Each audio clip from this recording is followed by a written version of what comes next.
կապիկները էլի ապրում են ինչ-որ sense փոքր խմբերով, չէ, որոնք ցեղեր են։ Այո։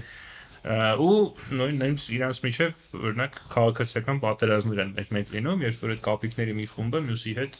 տարածքը չեն կարողանում կիսեն, այսինքն ինչ որ մի հատ բիոլոգիական հիմք այդ ամեն ինչի հիմքում կա, հա, որ այնպես ասած ընտանիքի ընդլայնված տարբերակն է։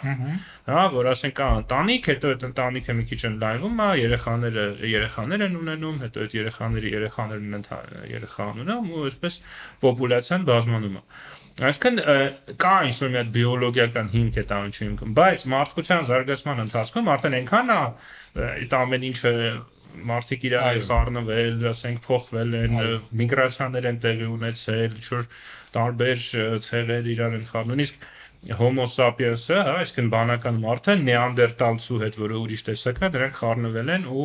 այսօր օրինակ գենետիկ վերլուծությունը ցույց է տալիս, որ չնայած մենք բանական մարդ տեսակին ենք պատկանում, բայց մեր գեների մեջ կան նեանդերտալյան գեներ։